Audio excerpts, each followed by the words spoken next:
G'day guys, Mitch back again today here at Mackielec Industries. We're going to do another install video for you. This one today is going to be on our upper badge delete grills that we do for the Ford Falcons. Easily one of our biggest selling products. They're super simple to install, literally just 2 screw bits at the top, slide the bottom half in and away you go. So we'll walk through the process on how to install it today. And just note that the Mark 1 and the Mark 2 are different grills. They do have different sort of designs and contours and things like that. So bear in mind they will be different, but the install process is going to be the same between both of them.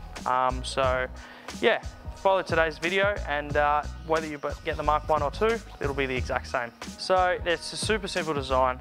It uses all the factory mounting points and anchoring points, so you don't have to drill holes, you don't have to modify anything for it to fit. It's super simple.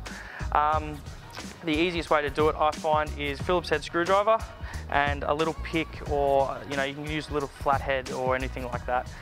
What I tend to do, if you come in here, is get the pick underneath the bolt of the head, and then you can use a Phillips head, and that'll actually allow it to come up like so, and then you can unscrew the top bit. They're a pain in the ass, these clips, so once you finesse them and you learn how to actually undo them properly, they're super easy, but yeah, it just takes a little bit of finessing.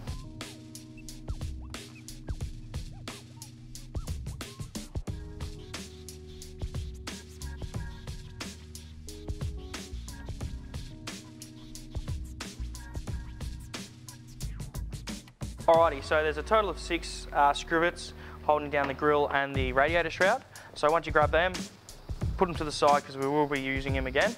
And then that obviously frees up the radiator shroud so we can start unclipping it from the grill. And then once we get the radiator shroud off, we can have access to the grill and then take that out.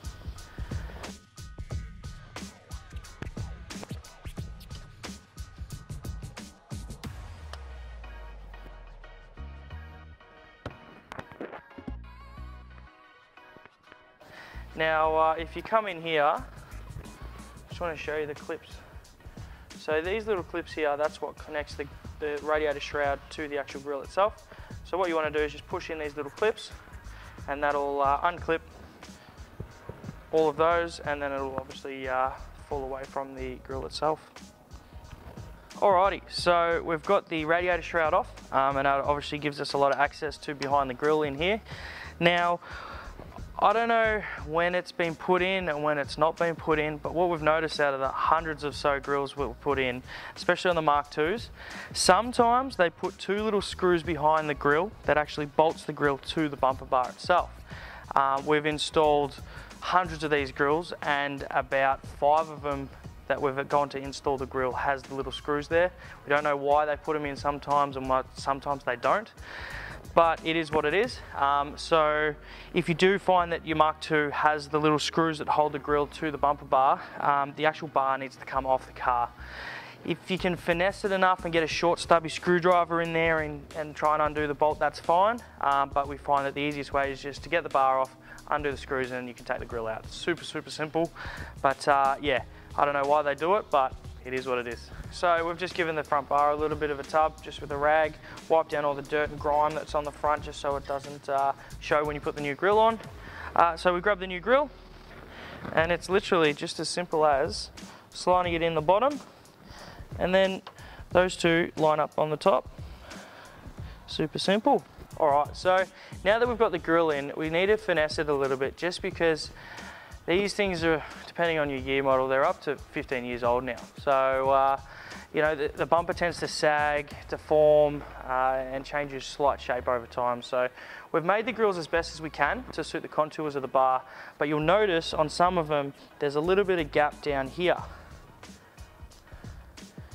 So to alleviate that, the actual grill itself, so once that's pushed in, that actually sits quite flush.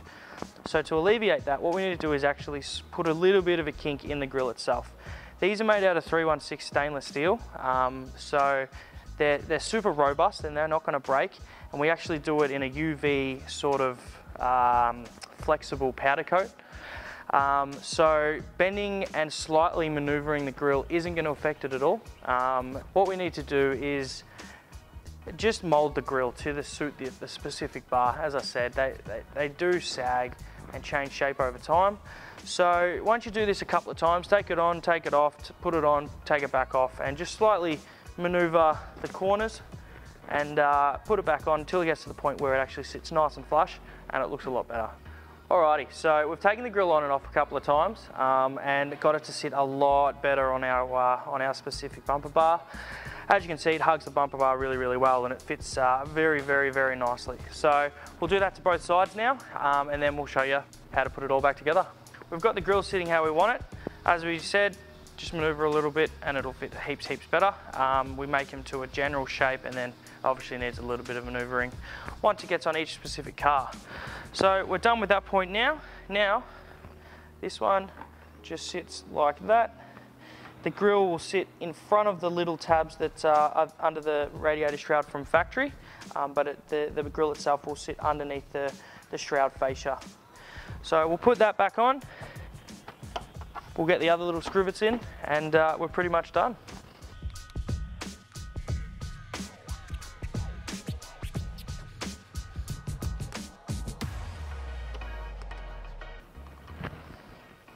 Alrighty guys, so that's literally it. All you have to do is put that radiator cover back on. We've already organised all the grills, so that's nice and screwed in and secured. Obviously go over everything, make sure all the scrivets are in and nothing's going to fall off. But that's it. Your new grill's all installed, ready to go. Cleans up the front end really, really well. If you want to check out any of our other stuff that we do, jump onto mackielacindustries.com.au and check out our other videos on YouTube. We're going to be doing a whole lot of other YouTube install videos for all the products that we make.